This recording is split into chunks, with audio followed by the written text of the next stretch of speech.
कृष्ण की जन्माष्टमी आज है और बड़े धूमधाम से आप मना भी रहे होंगे। बड़े श्रद्धा भाव से आपने व्रत भी रखा होगा। लेकिन इसका सार क्या था? इसको मनाने का सार क्या था? कि हम याद रख सकें कृष्ण हमारी धरती पर हमें कुछ सिखाने आए थे। हमारा उनका मतलब ये नहीं था कि मेरा जन्मदिन हर साल आप मनाओ। वो चाहते थे कि आप मुझे भूलो नहीं, आप मेरे जीवन को नहीं भूलो, जो मैं सार देना चाहता आप उसको नहीं भूलें। उत्सव मनाने का उनका उद्देश्य नहीं था कि आप मेरे लिए उत्सव मनाएं।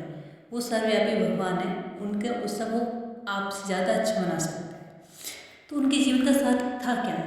कृष्ण ही कुंजी है हमारे जीवन की। अगर हम कृष्ण को जान लेंगे तो अपने जीवन के कैसे जीना चाहिए उसको पता कर सकते हैं। उसके जीवन को पढ़ के हम अपने जीवन को अच्छा बना सकते हैं, खुशी बना सकते हैं, मतलब शांत और सुखमय बना सकते हैं। तो चलिए, कृष्ण ही कुंजी है। क्यों है कृष्ण ही कुंजी? क्योंकि जो कृष्ण हर इंसान जब आता है, हर बच्चा जब आता है, जिसका जन्म होता है रोते हुए आता है, लेकिन कृष्ण एकमात्र थे जो हंसते हुए आए थे। इनके भगवान थे, कोई डाउट नहीं। कुछ कैसे भी आ सकते हैं भाई, उनकी मर्जी। तो वो एक उत्सव का प्रतीक, वो दिखाना चाहते कि वो एक उत्सव का प्रतीक है। और हंसते हुए आए नहीं, उनका जीवन एक संघर्ष में और युद्ध में रहा। पूरा जिंदगी जो थी उनकी वो युद्ध में रही, लेकिन फिर भी वो हंसते रहे। उन्होंने किसी पे दोषारोपण नहीं किया कि मेरे साथ ऐसा क्यों हो रहा है, कि मेरे साथ सब लोग ऐसे क्यों कर रहे हैं, मुझ पर इतने आक्रमण क्यों हो रहे हैं। उनके 2 साल की उम्र से ही उन पर आक्रमण होने स्टार्ट हुए थे और जन्म ही उनका कारागार में हुआ था। जन्म होते हुए माँ बाप से अलग कर दिया गया। जहाँ माँ बाप थे जिन्होंने पाला, वहाँ उन्होंने सब काम किया था, गाय चराने से लेकर गोबर उठाने तक।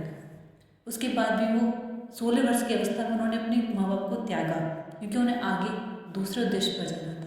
तो ये बताते हैं कि अपने आगे बढ़ने के लिए हर चीज़ का त्याग करने के लिए तैयार रहिए, पीछे मुड़ के मत देखिए। प्यारी से प्यारी चीज़ को उन्होंने त्यागा और खुशी खुशी त्यागा, किसी पे दोषारोपण नहीं किया। तो वो एक उत्सव के प्रतीक थे। उसके बाद उनके साथ कंस को मारा, वहाँ फिर महाभारत लड़ा गया, हंसते हंसते सारी चीज़ें की गई। पहले उन्होंने शांति वार्ता के लिए प्रयास किया हर जगह, लेकिन जहाँ नहीं काम आया तब उन्होंने तो करुणा वहीं दिखाई है जहाँ जरूरी है और जहाँ काम चल सकता है। लेकिन जहाँ मर्यादा भंग हुई तो वहाँ करुणा नहीं, वो कहते हैं ना, शांति दूत नहीं क्रांति दूत बन के उन्होंने काम किया। वो एक अच्छे कूटनीतिज्ञ थे, अच्छे योद्धा थे, अच्छे जीवन के ज्ञाता थे। तो इस तरह से उनका जीवन था।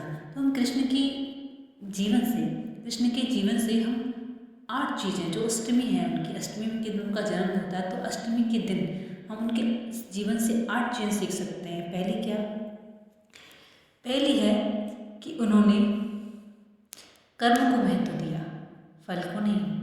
तो ऐसे ही उन्होंने बोला कि आपका जो भी लक्ष्य है उस लक्ष्य पर फोकस रखिए, अच्छी बात है, लेकिन उस लक्ष्य तक पहुंचने की जो यात्रा है उसका आनंद लेना मत भूलिए।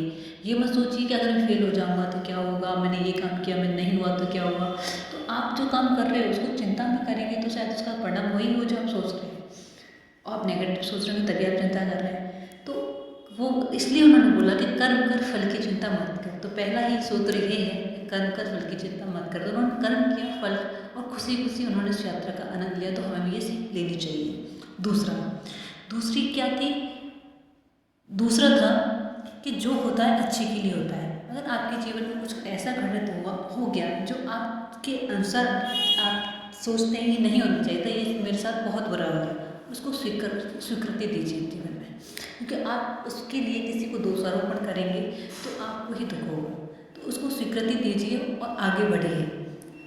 उस कैसी समस्या आई है तो उसका समाधान भी होगा, क्योंकि किसी का जीवन में बिना समस्या के नहीं है, भगवान का भी नहीं। तो उन्होंने कैसे हर समस्या का समाधान करते हुए आगे बढ़े। तो जो होता है अच्छे के लिए होता है। हर घटना घटित होती है उसमें कोई न कोई कार्य कारण संबंध जरूर होता है। तो जो होता है अच्छे के लिए होता है। स्वीकृति दीजिए, आगे बढ़िए, समाधान निकालिए। तीसरा, वो वर्तमान में जीते थे, वो भविष्य ज्ञाता थे, सर्वव्यापी थे, सर्वज्ञाता थे, लेकिन फिर भी उन्होंने वर्तमान के अनुसार अपनी प्लानिंग बनाई और वर्तमान के अनुसार प्लानिंग बनाई। उसके लिए उन्होंने और अच्छे कूटनीतिक भी रहे और सफल भी रहे। उन्होंने ये नहीं दिखाया कि भगवान मैं सब कुछ चाहता हूँ तो मैं आगे की सोच के कुछ प्लानिंग करूँगा, नहीं। आज जो है उसका उन्होंने आनंद लीजिए, अपने वर्तमान का आनंद लिया और वर्तमान भविष्य की चिंता करके उस वर्तमान को गंवाया नहीं। चौथी कुंजी उनके जीवन की, क्रोध लोभ अहंकार नर्क के द्वार। उन्होंने बताया कि क्रोध लोभ और अहंकार नर्क के द्वार है। ये एक भाषण बोल सकते हैं आप, अगर आप अपने जीवन में अप्लाई नहीं करेंगे तो। जैसे क्रोध लोभ और अहंकार, क्रोध लोभ और अहंकार से हमारा क्या होती है, शारीरिक हानि होती है। क्यों? क्योंकि हमारे दिमाग पर प्रेशर पड़ता है। हम क्रोध करेंगे तो हमारा विव्यय होगा, विव्यय होगा तो कोई ना कोई हमारी शारीरिक हानि हो सकती है, टेम्परेचर ज़्यादा बढ़ेगा, हमारे मेंटली हम वीक हो जाएंगे। लोभ से तो किसी लोभ में आकर हमने कुछ ज़्यादा बड़ा नुकसान कर लिया अपने बिजनेस में, तो ज़्यादा लोभ भी बुरी चीज़ है। अहंकार हो जाता है तो रिश्ते खतरे में पड़ जाते हैं। तो ये तीनों चीज़ों से क्या होता है, फिर दुख होता है। लोभ से अगर घटा हो गया तो दुख होगा, ठीक है। क्रोध से अगर रिश्ते टूटे या जो भी हमारी शारीरिक हानि हुई, मेंटली हानि हुई, वित्तीय जो है फाइनेंशियली हमारे लॉस हुआ, तो उससे क्या होगा, फिर हमें दुख होगा।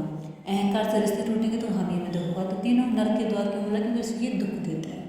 इनको आप जितना कम कर लोगे उतना ही आप सुखमय जीवन जी सकते हैं। तो इनको आज ही त्यागता है। चौथी हो गई। अब पांचवी कुंजी क्या थी कृष्ण की? कृष्ण ने बताया कि जीवन में आगे बढ़ने के लिए हर त्याग के लिए तैयार रहिए।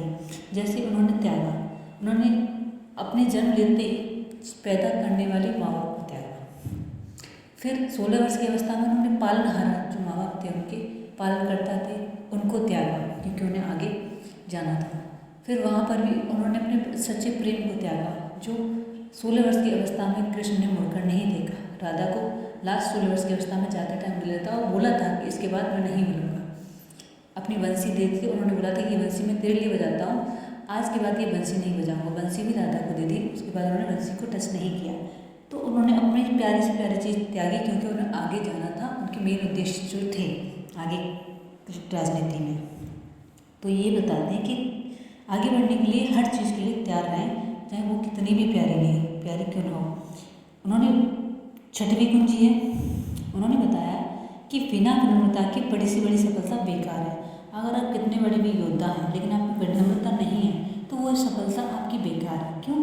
क्योंकि कृष्ण जो थे कुशल योद्धा भी थे, ठीक है, सर्वव्यापी भगवान भी थे, सब कुछ जानते थे, लेकिन फिर भी उन्होंने महाभारत में पहले विनम्रता की नीति अपनाई, शांति दूत बनकर गए, महाभारत को टालने की कोशिश की, उन्होंने शांति वार्ता की कोशिश की, उन्होंने शांति स्थापना की कोशिश की, लेकिन जब दुर्योधन नहीं माना तब उन्होंने लास्ट ये अंतिम युद्ध की जो नीति थी अपनाई, क्योंकि वो नहीं माना, उन्होंने सारी मर्यादाएं भंग कर दी और कृष्ण पर को बांधने के लिए आया। तब उन्होंने अपना सर्वव्यापी रूप दिखाया कि बांध कृष्ण, मुझे अगर बांधना चाहता है तो बांध कैसे बांधेगा। तो अपने रौद्र रूप दिखाया, तो जो शांति दूत बन के गए थे वो क्रांति दूत बन गए और इस चीज़ का परिणाम था महाभारत का युद्ध। तो विनम्रता के बिना बड़ी से बड़ी सफलता बेकार है। तो अब आप इतने अच्छे भी योद्धा हैं, कितने अच्छे भी आप प्रशासक हो, कितने अच्छे भी आप ज्ञाता हैं, लेकिन आप विनम्र नहीं हैं तो वो सब बेकार हो जाता है, क्योंकि वो आप में घमंड पैदा करता है। सातवीं, कोई काम छोटा या बड़ा नहीं होता। तो कृष्ण ने ये सिद्ध किया है और वो अर्जुन के सारथी बने हैं। सारथी मतलब एक ड्राइवर बने हैं। जैसे हम बोलते हैं ना, चल ड्राइवर गाड़ी निकाल, तो हम उसको ऑर्डर देते हैं, तो वो आदेश लेने वाले बने, देने वाले नहीं। और उन्हें बोला कि जैसे ही तुझे अगर तेज़ बढ़ाना हो तो हमारे पीठ पर पैर मारना, अगर ज़्यादा तेज़ करना जोर से पैर मारना, मध्यम करना है तो मध्यम पैर मारना, और तुझे स्लो करना तो हल्का सा पैर मारना। मतलब वो खुद कह रहे हैं जो सर्वव्यापी भगवान है कि मुझे पैर मार। तो वो बताते हैं कि जीवन में कोई भी काम छोटा या बड़ा नहीं होता। आठवां, अच्छे और सच्चे मित्र को सहेज कर रखो, क्योंकि वो और उनके हमेशा काम हो। अच्छे मित्र इस जीवन में बिना स्वार्थ के, हालांकि तो मिलते ही नहीं है बिना स्वार्थ के तो कोई, लेकिन फिर भी अगर मिल जाए तो उसे बड़े सहेज कर रखो। जैसे सुदामा को कृष्ण द्वारकाधीश होने के बावजूद भी उसके लिए दौड़े आए, क्योंकि उसे पता था वो सच्चा मित्र है। तो ये थी 8 कुंजी हमारे जीवन की, जो हम कृष्ण से सीख सकते हैं। जो कृष्ण की कुंजी हैं उनको हम अपनी कुंजी बनाकर जी सकते हैं, और हम कृष्ण की तरह ही अपने जीवन में सकारात्मकता लाकर जीवन शक्ति को आधार बना सकते हैं। वो सिखाते हैं कि हमें अगर जीवन में कोई कष्ट आए, पीड़ा आए, तो वो हमारे जीवन का कोई समस्या नहीं है, वो हमारे बदलाव की शुरुआत है, जिसको हम स्वीकृति देकर, अगर उसको स्वीकृति देकर हम आगे बढ़ जाएंगे तो कुछ नया बदलाव पाएंगे अपने जीवन में, और जो अच्छा होगा, जो हमारे जीवन को एक अच्छा अवसर देगा। हमारे कृष्ण से ही हमारे भारत की विदेश नीति पीड़ित है। आप विदेश नीति उठाकर देख लीजिए, उसमें यही है कि पहले भारत कभी आक्रमण किसी पर नहीं करेगा, लेकिन अंत में अगर अत हो जाएगी तो वो छोड़ेगा भी नहीं। तो ऐसा ही कृष्ण की नीति थी कि पहले वो शांति दूत बनकर गए थे और शांति का प्रयास किया था। जैसे शिशुपाल को भी उन्होंने 100 बार माफ़ किया था, ठीक है, शिशुपाल को 100 बार माफ़ किया था, लेकिन जब अंतिम 101वें टाइम जो था उसने अभद्र व्यवहार किया, तब उसने कृष्ण ने बोला कि अब नहीं। उन्होंने सुदर्शन चक्र निकाला और उनका गर्दन काटा। तो मतलब एक अति होती है, अति से ज़्यादा अगर मर्यादा भंग हो रही है तो फिर हमें करुणा को एक क्रांति में भी बदलना चाहिए, क्योंकि हर चीज़ की एक सीमा होती है। तो ये थी कृष्ण से कुछ सीख लेने वाली बातें जो मैंने ली, मुझे अच्छी लगी। अगर आपको अच्छी लगे तो आप भी इसको अपनाइएगा, और मैं अपनाने की पूरी कोशिश भी करूँगी।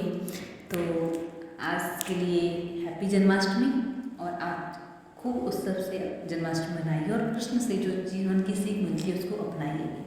Thank you so much. Happy Janmashtami. Hare Krishna.